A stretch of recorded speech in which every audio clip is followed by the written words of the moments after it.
সংযুক্ত আরব আমিরাতের দুবাই মেরিনা এলাকায় শনিবার ৪ এপ্রিল সকালে ইরানের হামলার ঘটনা ঘটেছে। অভিযোগ অনুযায়ী তেহরান থেকে ছোড়া ড্রোন বা মিসাইল প্রতিহত করার চেষ্টা চালায় আমিরাতের প্রতিরক্ষা ব্যবস্থা। তবে প্রতিহত করা ওই অস্ত্রের ধ্বংসাবশেষ একটি ভবনে গিয়ে আঘাত হানে। দুবাই মিডিয়া অফিস এক বিবৃতিতে জানিয়েছে, এ ঘটনায় কোনো আগুন লাগা বা হতাহতের খবর পাওয়া যায়নি।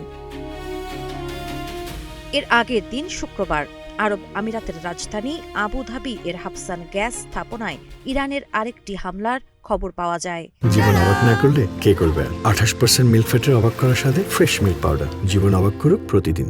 ইউএই মিনিস্ট্রি অব ডিফেন্স জানায়, ওই হামলায় একজন নিহত এবং বেশ কয়েকজন আহত হয়েছেন। নিহত ব্যক্তি মিশরের নাগরিক, আর আহতদের মধ্যে 2 জন পাকিস্তানি ও 2 জন মিশরীয় রয়েছেন।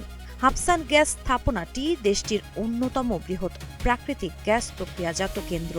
হামলার পর সেখানে আগুন ধরে যায় এবং ব্যাপক ক্ষয়ক্ষতির আশঙ্কা করা হচ্ছে। বিশ্লেষকরা মনে করছেন, গত 28 ফেব্রুয়ারি ইরানে যুক্তরাষ্ট্র ও ইসরায়েলের যৌথ হামলার পর থেকেই উত্তেজনা বৃদ্ধি পেয়েছে। এর জেরে উপসাগরীয় অঞ্চলে অবস্থিত মার্কিন স্থাপনাগুলো লক্ষ্য করে পাল্টা হামলা চালিয়ে যাচ্ছে ইরান।